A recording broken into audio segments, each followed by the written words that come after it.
Hey, calculus kids. What we're going to look at in this video is something known as implicit differentiation. Now, this for some students can be a tricky subject. So let's take a look at this just a little bit closer and let's go a little slower than we have in maybe the last couple of videos.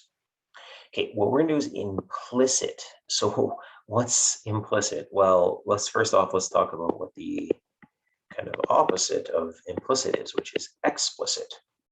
Explicit is the differentiation that you've been doing all along. So taking the derivative of something like this. The reason why it's called explicit, even though I haven't used that term, is because I can explicitly isolate for x. So I can take the derivative of this. And if I want to use Leibniz notation or Leibniz, however it's pronounced properly, you just write it like that. So explicit is when we can isolate or separate y and x from each other. Okay, how is that different from what we're doing today? What we're going to look at today is when we've got equations that are difficult to write in that form of y equals f at x. There's no way to get y by itself is another way to say that. So we're going to have an implicit relationship where x and y are working together, but it's not easy to isolate for the y. So some of the things that we used to look at way back in the old days were the equations of these things. So circles, ellipses, hyperbolas, parabolas. If you look at the given equation, it's really difficult to isolate for y in all of these. And in some cases, it's impossible. So most often, these are called relations. They're not functions, they're relations. And so usually, friends, it's in relations that we have a hard time or an impossible time isolating for y. So what do? Okay, well, what we're going to do is we'll take the derivative of both sides with respect to x. And then what we'll do afterwards is we'll isolate for y prime or dy dx or f prime at x. Okay, and then here's the steps that we'll take to do that. Okay, and what we'll do is we'll move all of our derivatives to one side, our dy dx's. Sometimes we'll have to factor, sometimes we'll have to divide. Okay, again, this says sometimes because it's a usually, right? You can't make a case for every question. Okay, let's try a couple. You'll see it's not that bad. It's a little tricky at first. So determine an expression for the derivative of this. So again, if I was trying to isolate for y here, I'm just going to show you what would happen. So I go to isolate for y, so I subtract x squared. But when I go to take the square root of y, I get a positive and a negative. So I don't know how to deal with taking the derivative of a positive and a negative. So this is where we can't explicitly isolate for y, so we'll do implicit. So here's all this means, friends, is the long way about this is this. We are going to take the derivative with respect to x, so d over dx, of each term individually.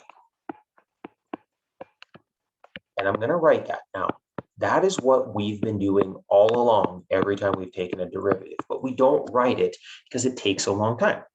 So now, the first term here says the derivative with respect to x of x squared. Well, that's just 2x. I'm going to skip the middle term. On the right-hand side, the derivative with respect to x of 25. Well, we know the derivative of a constant is just 0. But the middle term, this is the important part. This is the derivative of y squared, but with respect to x. So what we say is the derivative of y is 2y, just like you would expect it to be, but with respect to x. So this is dy dx. That is our derivative of y. I want you to think you've actually been doing that all along. Scroll back up here. Look at when we took the derivative of y is equal to x squared plus 5x, you've been writing that every single time because that means the derivative of y with respect to x. Scroll back down. So whenever I take a derivative of a y, I must write dy dx. Okay, now let's just isolate for y. So I'm going to dy dx is positive. I'm going to leave it where it is. I'm going to subtract 2x. And to isolate, of course, I'm just going to divide by 2y.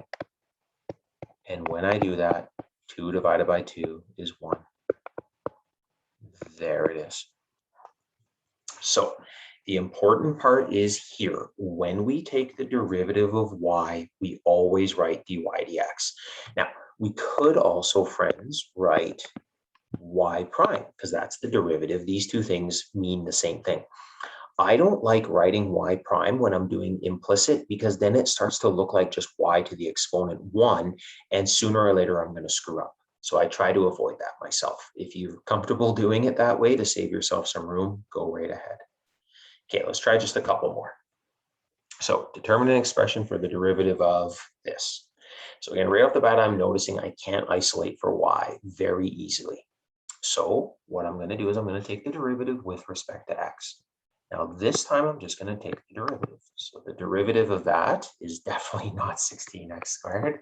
Derivative of that is 8x. Try that again. The next term would be negative 18y. You took the derivative, but now the derivative of y is times dy dx. And the derivative of a constant is 0. And now what we'll do is we'll isolate for dy dx. So divide both sides by 18y, and I'm just going to reduce in the same step. That sounds like 4x over 9y. There it is.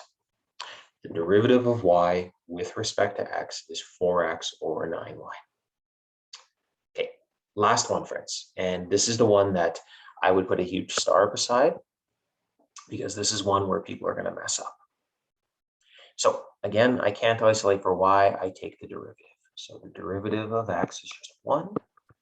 The derivative of 3y squared is 6y dy dx. The derivative of 2y is just 2, but the derivative of y is dy dx. And the derivative of a constant of plus 1 is just 0.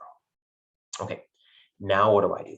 I've got 2 dy dx's. So what we'll do here is we will factor out dy dx. Oh, and now to isolate for dy dx, I will divide both sides by 6y minus 2.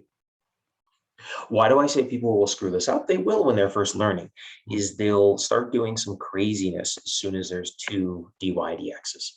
When you see more than one dy dx, I need you thinking factor, right? It's your favorite thing to do in math is to factor. So constantly be thinking about, can I factor things?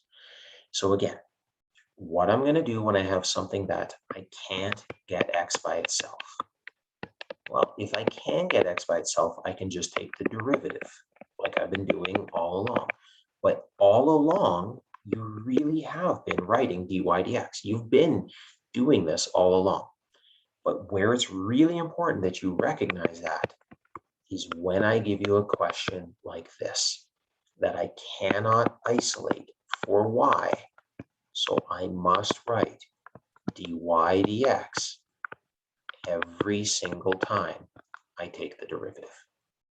There it is, friends. There is implicit differentiation.